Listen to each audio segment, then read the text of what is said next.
Hello students, welcome back to our logics academy. So students, आज हम लोग NSIC programming पर इम्पॉर्टेंट MCQ बेस्ड क्वेश्चन पर discussion करेंगे, जो कि पहला क्वेश्चन हमारा है, who is the father of C language? So you know, so Dennis Ritchie. Dennis Ritchie is father of the C language, students. So next question, C language developed at AT&T Bell Laboratories of USA in 1972. So next answer, AT&T Bell Laboratories of USA in 1972. C programs are converted into machine language with the help of। तो यहाँ पे student आप लोग एक चीज़ देखिएगा कि सबसे पहले हम ऑप्शन में देखेंगे कि यहाँ पर कौन सा ऐसा ऑप्शन है जहाँ पे हमारे लैंग्वेज ट्रांसलेटर को यूज़ किया जा रहा है। तो हमारा ये जो है ऑप्शन, वो एन एडिटर है। एडिटर में हम कभी कोई लैंग्वेज को ट्रांसलेट नहीं करते हैं, एडिटर में केवल और केवल हम किसी भी कंटेंट को राइट करते हैं, ठीक है। तो एन एडिटर हमारा ये आंसर गलत हो गया। इसके बाद कंपाइलर। कंपाइलर एक लैंग्वेज ट्रांसलेटर है, जो कि हमारा ये आंसर सही हो सकता है। लेकिन नेक्स्ट ऑप्शन देखते हैं, an operating system. Operating system हमारा लैंग्वेज ट्रांसलेटर नहीं है, ये एक विंडो ऑपरेटिंग सिस्टम है। और लास्ट जो ऑप्शन है वो D, none of the above. तो यहाँ पर बी ऑप्शन ही हमारा सही है, जो कि हम बी को ही हम आगे कंसीडर करेंगे करेक्ट आंसर के लिए। तो एक कंपाइलर, हमारा एक कंपाइलर एक लैंग्वेज ट्रांसलेटर है, जो कि किसी भी हाई लेवल लैंग्वेज को ट्रांसलेट करता है ऑब्जेक्ट लैंग्वेज में और मशीन लैंग्वेज में, ठीक है। Okay, so next question, which of the following is allowed in a C arithmetic instruction? So students, answer is C. Bracket हम लोग यूज़ करते हैं अर्थमेटिक ऑपरेशन के लिए। इसके बाद for 16-bit compiler allowable range for integer constant is. So integer variable जो भी हम बनाते हैं, तो अगर इंटीजर टाइप का वेरिएबल है, तो यहाँ पे हमारा जो भी वेरिएबल अगर एक इंटीजर टाइप का वेरिएबल है, तो उसकी जो साइज़ रेंज है वो -32,768 टू 32,767 तक साइज रेंज होती है। अगला question, which of the following shows the correct hierarchy of arithmetic operation? So answer is D. हमारी जो हायरार्की है किसी भी अर्थमेटिक ऑपरेशन को सॉल्व करने के लिए, जिसको हम प्रेसिडेंसी और एसोसिएटिविटी प्रेसिडेंसी बोलते हैं, उसके अकॉर्डिंग हम किसी भी अर्थमेटिक ऑपरेशन को हम सॉल्व करते हैं, तो सबसे ज़्यादा हायरार्की प्रेसिडेंसी जो होती है हमारे मल्टीप्लिकेशन की, डिवीज़न और प्लस और माइनस की। इसके बाद what is an array? What is an array का मतलब है कि आपको एरे की अगर डिफिनीशन आती है तो शायद है कि इस आंसर को आप करेक्ट कर लेंगे। तो यहाँ पे देखिएगा, an array is a collection of variable that are of the similar data type. So ये ऑप्शन जो है गलत हो जाता है, क्योंकि एरे की जो डिफिनीशन है वो ये है कि an array is a collection of variable that are of the same data type. So here B is the correct answer. An array is a collection of variable that are of the same data type. Next question, which is the right way to declare constant in C? अब इनमें से जो भी option है, इनमें से आपको select करना है कि कौन सा आंसर हमारा कांस्टेंट को डिक्लेयर करने के लिए हम लोग यूज़ करते हैं, ठीक है। तो हम कांस्टेंट, जब भी हम कोई वेरिएबल नेम डिक्लेयर करते हैं, उससे पहले हम उस वेरिएबल का हम डेटा टाइप डिक्लेयर करते हैं, और डेटा टाइप को डिक्लेयर करने से पहले हम कांस्टेंट या जो भी हम मॉडिफायर हमें यूज़ करने हैं उनको हम यूज़ करते हैं। तो यहाँ पर सी जो ऑप्शन है वो हमारा करेक्ट ऑप्शन हो सकता है, या फिर आप देख सकते हैं कि यहाँ हमारा जो ऑप्शन डी जो दिया जा रहा है वो बोथ सी, बी एंड सी दोनों को करेक्ट कर रहा है, तो उसके रिगार्डिंग हम इस ऑप्शन को करेक्ट मानेंगे, ठीक है। Okay, in which statement each case instance value must be constant. Okay, what is right way to initialization array?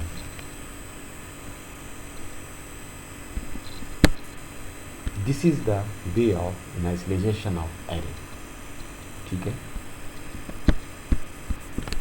Next question, bitwise operator can operate upon integer and character. Bitwise operator जो होते हैं वो integer और character पर ही केवल operate किए जाते हैं, फ्लोट पे ऑपरेशन परफॉर्म नहीं करते हैं, फ्लोट और डबल पे ऑपरेशन परफॉर्म नहीं करते हैं, केवल दो डेटा टाइप पे ही ऑपरेशन परफॉर्म करते हैं, जिसको हम जानते हैं इंटीजर और character. Next question, what is the right way to access value of structure variable book price page. अब बुक क्या है यहाँ पे? एक वेरिएबल, एक बुक एक वेरिएबल है, स्ट्रक्चर वेरिएबल है जो कि हमें प्रिंट करना है, तो हम कैसे इसको प्रिंट कर सकते हैं?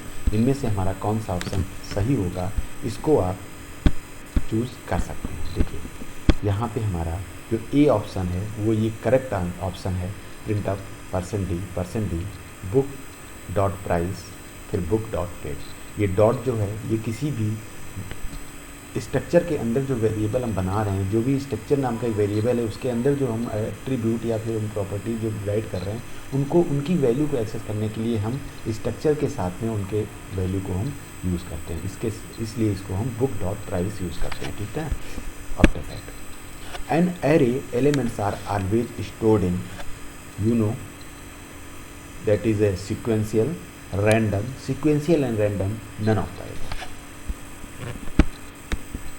सो एरे में जब भी हम कोई एक एलिमेंट को स्टोर करते हैं तो सीक्वेंसली वैल्यू को स्टोर करता है एक इंडेक्स में, एरे इंडेक्स में, ठीक है। Which one of the following sentence is true? The body of a do while loop is executed at least once. यहाँ पर जितने भी ऑप्शन आप देख रहे हो वो हमारे ऑप्शन में सबसे करेक्ट जो ऑप्शन है वो है हमारा बी। मतलब कहने का है कि यहाँ पे कि the body of a do while loop is executed at least one. Do while एक ऐसा लूप है जो कम से कम एक बार तो रन होगा ही होगा। व्हाइल लूप हमेशा ज़रूरी नहीं है कि व्हाइल लूप रन हो, ठीक है। रन होने से पहले वो क्या चेक करता है?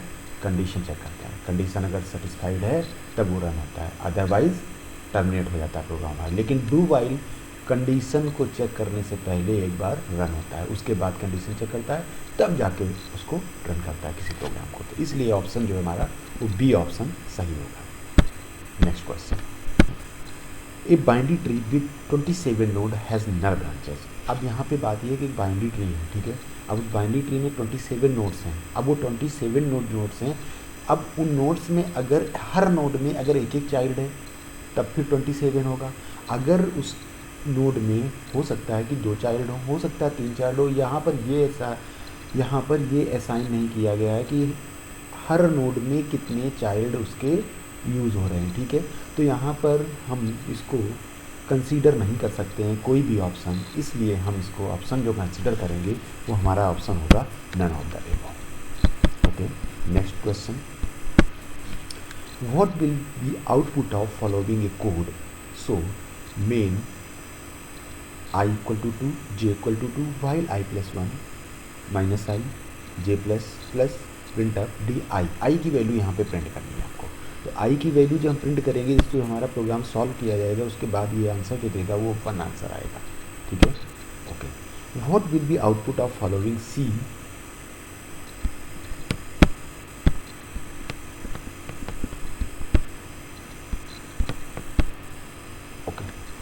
What will be output when you will execute following C code? Okay, यहाँ पे जो हमारा करेक्ट ऑप्शन होगा वो होगा गार्बेज वैल्यू। उसका रीज़न है कि देखिए यहाँ पे नेटवर्क जो हम नेटवर्क नाम का जो एक स्ट्रिंग स्टोर कर रहे हैं एरे में या कैरेक्टर स्टोर कर रहे हैं एरे में, उसकी साइज है 7। यहाँ पर हम जब कभी हम कोई वैल्यू टर्मिनेट करते हैं, टर्मिनेट करने के टाइम पर ये हमारी वैल्यू को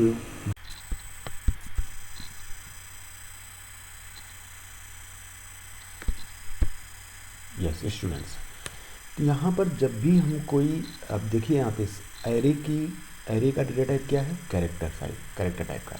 लेकिन हम जब प्रिंटअप में फॉर्मेट स्पेसिफायर जब हम असाइन कर रहे हैं तो एज ए स्ट्रिंग असाइन कर रहे हैं, इसलिए ये स्ट्रिंग को टर्मिनेट करने के लिए गार्बेज वैल्यू को यूज़ करेगा। और यहाँ पर नेटवर्क जो है वो प्रिंट नहीं होगा, यहाँ पर गार्बेज वैल्यू का सी ऑप्शन प्रिंट होगा। इसलिए इस क्वेश्चन का आंसर जो है वो हम लोग गार्बेज वैल्यू के रिगार्डिंग में हम ट्रीट करेंगे। Okay, after that directive are translated by, देखिए जितनी भी डायरेक्टिव हम लोग यूज़ करते हैं सी प्रोग्रामिंग लैंग्वेज में, उन सी प्रोग्रामिंग लैंग्वेज में जितनी भी डायरेक्टिव हैं वो सारी डायरेक्टिव हमारी प्री प्रोसेसर के साथ में इंक्लूड फंक्शन के साथ में यूज़ होती हैं। यहाँ पर हमारे जो प्री प्रोसेसर एक ऐसा हमारा प्री प्रोसेसर डायरेक्टिव है जहाँ पर जितनी भी सिस्टम की फंक्शन है या यूज़र डिफाइंड फंक्शन है या फिर जितने भी मैक्रोज हैं वो सारे डिफाइन होते हैं प्री प्रोसेसर में। तो यहाँ पर ऑप्शन जो होगा वो प्री प्रोसेसर होगा। ओके, आफ्टर दैट एक ग्लोबल वेरिएबल इज डिक्लेयर्ड। अब देखिए ग्लोबल वेरिएबल की बात करते हैं तो ग्लोबल वेरिएबल हमेशा outside of the function declare होता है, ना कि inside of the function declare होगा, ठीक है। और विद द फंक्शन भी डिक्लेयर नहीं कर सकते हैं ग्लोबल वेरिएबल को, क्योंकि इनसाइड ऑफ द फंक्शन जो भी वेरिएबल डिक्लेयर होता है वो लोकल वेरिएबल होता है। इसके अलावा विद द फंक्शन के साथ में भी जो डिक्लेयर होता है वो भी लोकल वेरिएबल होता है। तो और एनीवेयर इन द प्रोग्राम का मतलब है कि हम प्रोग्राम में कहीं भी डिक्लेयर कर सकते हैं, लेकिन एक ऐसा वेरिएबल जो पूरे प्रोग्राम में जितने भी फंक्शन बन रहे हैं उन सब फंक्शन से बाहर डिक्लेयर किया गया हो, तो ऐसी वेरिएबल को हम बोलते हैं ग्लोबल वेरिएबल। तो यहाँ पर जो ऑप्शन है वो ए करेक्ट होगा। Okay, which of the following function is already declared in the header file. इस क्वेश्चन का जो आंसर है वो आंसर हमारा होगा कि बिल्ट इन फंक्शन। देखिए ये बात कर रहा है कि हेडर फाइल, जो हमारी हेडर फाइल है वो हेडर फाइल किस टाइप का फंक्शन है, वो यूज़र डिफाइंड फंक्शन है या फिर सिस्टम डिफाइंड फंक्शन। तो हेडर फाइल हमारी सिस्टम डिफाइंड फंक्शन है, इसलिए ये हमारी जो सॉफ्टवेयर है उस सॉफ्टवेयर के साथ में ही ये फंक्शन हमारा बिल्ट होके आता है, इसलिए इसको हम बिल्ट इन फंक्शन बोलेंगे। Okay, next question, the enum keyword is used assign names to the constant. Enum means enumerator एक कीवर्ड होता है सी में जो कि हमारे किसी भी इंटीजर टाइप के वेरिएबल को डिक्लेयर करने के लिए, असाइन करने के लिए यूज़ किया जाता है। तो यहाँ पर जो भी इनम नाम का जो कीवर्ड है वो एज ए कांस्टेंट यूज होगा इंटीजर। तो यहाँ पे जो ऑप्शन है वो हमारा ए ऑप्शन करेक्ट है। After that which of the following is the variable that can be use for all function. यहाँ पर जो क्वेश्चन है वो क्वेश्चन ये कह रहा है कि विच of the following is the variable that can be use for all function. ऐसा कौन सा वेरिएबल है जो कि सभी फंक्शन के साथ में यूज़ होता है। तो उसके रिगार्डिंग में एक ऐसा वेरिएबल होता है जिसको हम सभी फंक्शन में यूज़ कर लेते हैं, उसको हम बोलते हैं ग्लोबल वेरिएबल। ग्लोबल वेरिएबल को हम कहीं भी किसी भी फंक्शन में यूज़ कर सकते हैं, इसलिए इसका जो करेक्ट आंसर है वो आंसर बी, जिसको हम बोलेंगे global variable. Okay, which of the following statement is correct about the C language. यहाँ पर आप जब चारों ऑप्शन को पढ़ेंगे तो चारों ऑप्शन में से तीसरा जो ऑप्शन है वो सबसे बेस्ट ऑप्शन है या बेस्ट आंसर है हमारे इस क्वेश्चन का, जहाँ पर ये ऑप्शन है कि the C language is a middle level language with some high function और फीचर्स। ठीक है, after that next question, which one of the following is not a linear data structure. Linear data structure की बात आएगी तो array हमारा एक linear data structure हो सकता है या फिर है, यहाँ पर क्यू भी एक लीनियर डेटा स्ट्रक्चर है, स्टैक भी एक लीनियर डेटा स्ट्रक्चर है, लेकिन बाइनरी ट्री हमारा एक ऐसा डेटा स्ट्रक्चर है जो कि लीनियर नहीं है, नॉन लीनियर डेटा स्ट्रक्चर है, इसलिए यहाँ पर जो आंसर है वो बाइनरी ट्री होगा। ठीक है, okay. Recursive function are executed in a. अब देखिए रिकर्सिव फंक्शन को जब भी हम यूज़ करते हैं किसी फंक्शन के अंदर, अगर हम रिकर्सिव फंक्शन बना के यूज़ करते हैं तो रिकर्सिव फंक्शन क्या करता है कि यहाँ पर जितने भी ऑप्शन दिए गए उन सब में हमारा डी ऑप्शन सबसे करेक्ट आंसर है। यहाँ पर डी ऑप्शन जो कहता है वो ये कहता है कि last in first out order. Recursive function हमेशा जब भी ये फंक्शन कॉल करना शुरू करता है अपने फंक्शन को, तो जब सबसे जो लास्ट में वैल्यू होती है उसको ये पहले ऑर्डर में एग्जीक्यूट करता है। तो यहाँ पर जो आंसर है वो डी ऑप्शन है, इस यहाँ पर answer last in first order. Next question, the statement printf. अब प्रिंटअप जो भी हमारा प्रिंटअप स्टेटमेंट के अंदर जो भी वेरिएबल ये असाइन किए गए हैं, वेरिएबल की वैल्यू असाइन की गई है, उसके रिगार्डिंग जब आप इस प्रोग्राम को रन करेंगे तो इस प्रोग्राम का जो आंसर आएगा वो 1 आएगा। Okay, after that the statement प्रिंटअप character C 100। अब देखिए, किसी भी वेरिएबल की वैल्यू को हम डिस्प्ले करना हो तो हम वेरिएबल नेम असाइन करते हैं, ना कि डायरेक्ट हम वैल्यू असाइन कर देते हैं। ठीक है, तो यहाँ पर जो आंसर है वो आंसर हमारा प्रिंट स्काई इक्विवेलेंट ऑफ 100। यहाँ पर जो हमारा स्काई टेबल के अंदर जो भी इक्विवेलेंट 100 नंबर के इक्विवेलेंट जो भी होगा वो प्रिंट हो जाएगा यहाँ पर। ठीक है, okay. The dash memory allocation function modify the previous allocated space. यहाँ पर ये बोला गया है कि जब कोई भी हम एक फंक्शन के लिए अगर हम कोई मेमोरी असाइन कर देते हैं, ठीक है ना, और उसको दोबारा से मेमोरी अगर हमें असाइन करना हो, मीन्स मॉडिफाई करना हो उसकी मेमोरी को, तो यहाँ पर कौन सी मेमोरी को हम, कौन से फंक्शन को हम यूज़ करते हैं, मीन्स कौन सी डायनेमिक मेमोरी एलोकेशन को हम यूज़ करते हैं। तो जब दोबारा से किसी भी फंक्शन को मेमोरी हमें एलोकेट करनी होती है या किसी भी वेरिएबल को मेमोरी एलोकेट करनी होती है, तो यहाँ पे हम रियलॉक फंक्शन यूज़ करते हैं। रियलॉक फंक्शन का मतलब है कि मेमोरी को दोबारा से एलोकेट करना या फिर उसकी साइज को इंक्रीज़ करना at the time of execution. तो यहाँ पर ऑप्शन जो है वो हमारा डी ऑप्शन करेक्ट होगा, जहाँ पर रियलॉक नाम का जो हमारा ऑप्शन है वो करेक्ट होगा। इसके बाद the default parameter passing mechanism is called as. यहाँ पर डिफ़ॉल्ट पैरामीटर की बात की जा रही है। यहाँ पर बात की जा रही है कि जब कोई भी हम फंक्शन बनाते हैं, उस फंक्शन में अगर हम कोई एक डिफ़ॉल्ट पैरामीटर पास करते हैं, पैरामीटर का मतलब है कोई आर्गूमेंट अगर हम पास करते हैं, डिफ़ॉल्ट का मतलब है, तो वो डिफ़ॉल्ट पैरामीटर का मतलब है, डिफ़ॉल्ट आर्गूमेंट का मतलब है कि यहाँ पर वैल्यू जो है वो कॉल बाई वैल्यू यूज़ की जा रही है, और उस वैल्यू को हम बोलेंगे कॉल बाई वैल्यू। यहाँ पर जो भी वैल्यू कॉल की जा रही है वो कॉल बाई वैल्यू मेथड के थ्रू वैल्यू को हम कॉल कर रहे हैं। Okay, which is the correct syntax to declare constant pointer. ठीक है, यहाँ पे हम कांस्टेंट की अगर हम बात करेंगे तो यहाँ पे हमारे दोनों ऑप्शन सही हैं। इस तरह से हम कांस्टेंट को डिक्लेयर कर सकते हैं, और यहाँ पे हम इस तरह से भी कांस्टेंट को डिक्लेयर कर सकते हैं, जैसा कि हम पहले आपको बता भी चुके हैं 3 बार। ठीक है, after that what will be the output of the following arithmetic expression. अब इस एक्सप्रेशन को जब हम सॉल्व करेंगे, सॉल्व करने के बाद जो हमारा आंसर आएगा वो आंसर ये आएगा -37। ठीक है, तो इसको आप सॉल्व करिएगा, सॉल्व करने के बाद आपको आंसर मिल जाएगा। ठीक है, after that what will be the output of the following statement int a equal to 10। Means एक वेरिएबल है जिसकी वैल्यू 10 है और वो उसका जो डेटा टाइप है वो इंटीजर टाइप है। अब यहाँ पर ए की वैल्यू को हमें प्रिंट करना है, तो यहाँ पे आप जब इस प्रोग्राम को रन करेंगे तो प्रोग्राम को रन करने के टाइप पे, क्योंकि आई हमारा कोई यहाँ पे जो आई हमने यूज़ किया है या फिर हम एम्परसेंड आई यूज़ कर रहे हैं, ये हमारा असाइन नहीं किया गया है ढंग से, इसलिए हमारे इस ऑप्शन में हमारा जो प्रोग्राम है वो नन ऑफ दीज का ऑप्शन करेक्ट होगा। Next question, what will be the output of following statement. यहाँ पर जो भी ये हमारा क्वेश्चन है, इस क्वेश्चन का जो आंसर आएगा वो आंसर हमारा BASC बेसिक में आंसर आएगा। बेस वैल्यू को डिफाइन करेगा, मतलब वैल्यू जो है वो बेस में आएगी। अब वो बेस वैल्यू हेक्सा में हो सकती है, ऑक्टल में हो सकती है, इसलिए यहाँ पर करेक्ट ऑप्शन जो है वो बी ऑप्शन है। बी ऑप्शन के थ्रू हम लोग इस ऑप्शन को करेक्ट करेंगे। What will be the output of the following statement. अब यहाँ पर इस क्वेश्चन का जो आंसर है वो 0 आएगा। ठीक है, तो ये जो आंसर है वो करेक्ट आंसर होगा 0। Next question, what will be the output of following statement int a equal to 5, b equal to 2, c equal to 10, i equal to greater AB। अब देखिए यहाँ पर जो भी वेरिएबल असाइन किए जा रहे हैं, उन वेरिएबल के बाद हमने क्या किया है कि सारे वेरिएबल हमारे इस प्रोग्राम में ग्लोबल वेरिएबल की तरह यूज़ हो रहे हैं, जो कि मेन के अंदर असाइन नहीं है, मेन से पहले असाइन है।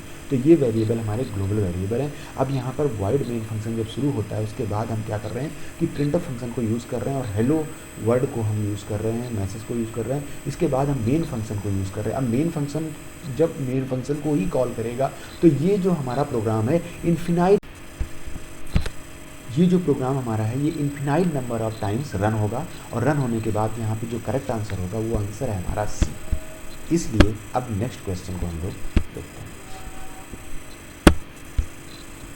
What is the work of break keyword? Students, यहाँ पे ब्रेक कीवर्ड जो है वो बहुत सारे बच्चे सोचते हैं कि ब्रेक का मतलब है कि हम किसी भी प्रोग्राम को रन कर रहे हैं तो रन करने के लिए हम ब्रेक को यूज़ कर रहे हैं, प्रोग्राम हमारा स्टॉप हो जाएगा, बट ऐसा नहीं है।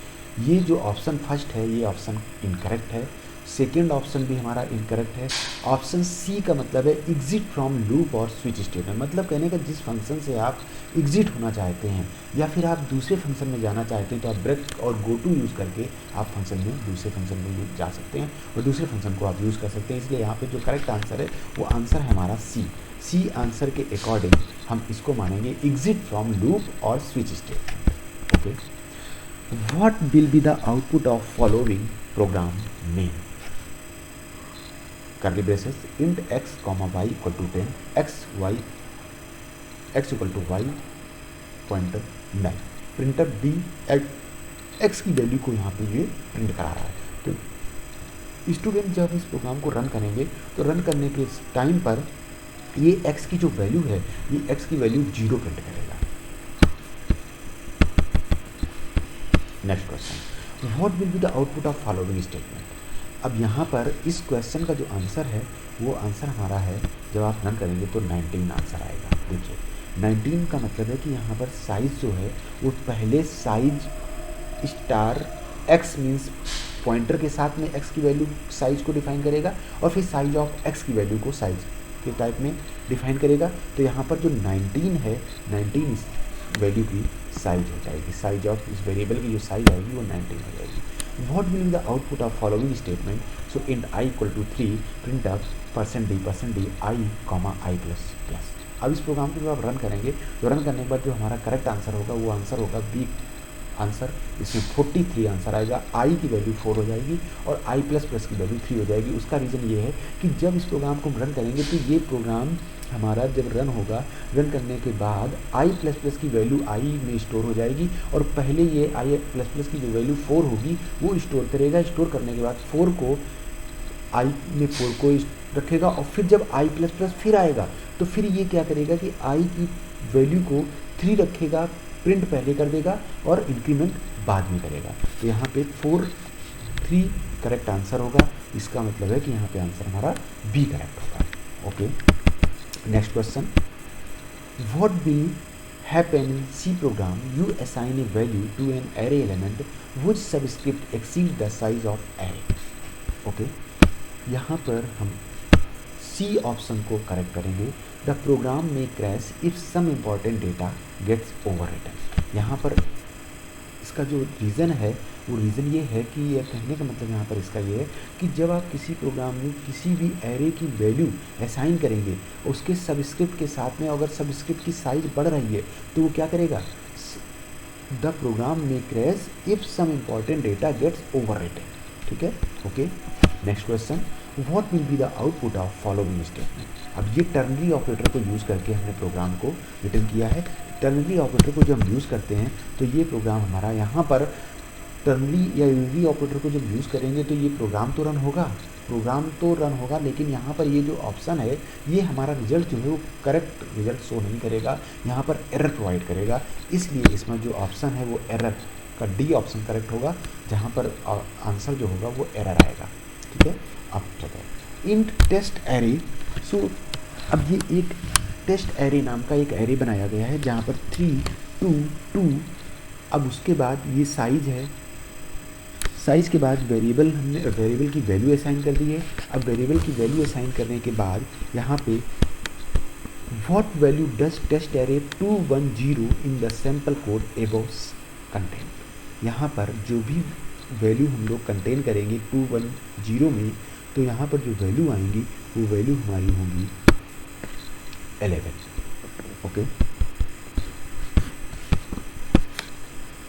नेक्स्ट क्वेश्चन का मतलब है कि यहाँ पर जब हम देखिए अब हमने क्या किया कि वॉइड मैन यूज़ किया है। ए इंटीजर ए वेरिएबल में हमने ए की वैल्यू असाइन की, बी वेरिएबल हमने बी की वैल्यू असाइन की, और हमने इसके जो भी ए और बी वेरिएबल हैं उनका हमने डेटा टाइप इंटीजर टाइप के डेटा टाइप में बनाया है। अब यहाँ पे इफ़ कंडीशन को जब यूज़ करके हम प्रिंटर फंक्शन के अंदर जो भी हमारा स्टेटमेंट है उसको जब हम प्रिंट कराएंगे, तो ये प्रिंट करने के टाइम पे ये हमारा जो प्रोग्राम है, ये हमारा जो ऑप्शन होगा वो ऑप्शन, देखिए ये प्रिंटअप यहाँ पर जब प्रिंट कर रहे हैं, जिस स्टेटमेंट को हम प्रिंट करा रहे हैं, यहाँ पे एग्ज़ाम नाम का स्टेटमेंट यूज़ किया गया है, जबकि यहाँ पे वेरिएबल इफ़ और इंटीजर ए की वैल्यू और वेरिएबल की वैल्यू का कोई यहाँ पर यूज़ नहीं किया गया है। इसलिए ये जो हमारा प्रोग्राम है वो नथिंग इज प्रिंटेड का ऑप्शन प्रिंट करेगा। ठीक है, after that next question, int y equal to 4 int y 4 6 7 8 9, ये वाई एक एरे है, एरे नाम का एक वेरिएबल है जहाँ पर उसकी साइज जो है वो 4 है। अब इंट पॉइंटर के साथ में यूज़ करेंगे ptr y equal to y plus 2, so print up ptr1 what is printed with the sample code above is executed. यहाँ पर जो भी सैम्पल कोड एक्सक्यूट होगा वो हमारा सैम्पल कोड 9 एक्सक्यूट होगा। ठीक है, okay. What will be output if you will compile and execute the following C code. देखिए अब यहाँ पे हम स्ट्रिंग को यूज़ करेंगे, तो यहाँ पे साइज ऑफ स्ट्रिंग जब आप यूज़ करेंगे तो यहाँ पे साइज ऑफ स्ट्रिंग का, यहाँ पे जो साइज होगी, जो स्ट्रिंग आप इनपुट करेंगे उसकी साइज को ये प्रोग्राम हमारा डिस्प्ले करेगा। तो हमारा जो ऑप्शन है वो ऑप्शन डी करेक्ट होगा, 7,6 आंसर होगा यहाँ पे। ठीक है, after that what will be output if you will compile and execute the following code, void main if printf c question bank printf I know C else I know C++। यहाँ पे student जो option है हमारा सी print होगा, क्योंकि यहाँ पर दोनों ऑप्शन में जब देखिए इफ प्रिंटअप के साथ यूज हो रहा है तो वो तो ऑप्शन प्रिंट होगा ही होगा, इसका प्रिंट इन दोनों में से कोई एक फंक्शन प्रिंट होगा। तो यहाँ पे हमारा जो ऑप्शन है वो C question bank I know C का ऑप्शन हमारा प्रिंट हो जाएगा, C question bank I know C. After that what will be output if you will compile and execute the following C code. जब आप इस code को run करेंगे तो रन करने के बाद आप देखेंगे इसका जो ऑप्शन आएगा वो नन ऑफ दीज आएगा। ठीक है, after that what will be output if you will compile and execute the following code. देखिए स्टूडेंट यहाँ पे हम लोग क्या कर रहे हैं कि यहाँ पे हम एक एक्सटर्न टाइप की एक स्टोरेज क्लास ले रहे हैं, जबकि हम एक्स को एज ए एक्सटर्न यूज़ कर रहे हैं। और जब एक्स को हम एज ए एक्सटर्न यूज़ करेंगे तो ये जो वैल्यू हमारी आएगी वो वैल्यू हमारी 23 होगी। After that what will be output if you will compile and execute the following code, void main int a comma b, a की वैल्यू हमने असाइन कर दी, यहाँ पे बी की वैल्यू हमने असाइन कर दी, प्रिंट अप। अब यहाँ पर देखिए जो ए में वेरिएबल असाइन, ए की जो वैल्यू असाइन की गई है ये it is a not correct way of assign the value. ठीक है, इसके बाद बी की जो वैल्यू असाइन की गई है वो भी करेक्ट वे नहीं है। तो यहाँ पे जब हम दो वेरिएबल की वैल्यू को जब ऐड करेंगे तो ये हमारा जो प्रोग्राम है कंपाइलर एरर प्रोवाइड करेगा। ठीक है, तो हमारा जो ऑप्शन है वो ई करेक्ट होगा, वहाँ पर कंपाइलर एरर का ऑप्शन प्रिंट होगा। Okay student, thank you so much.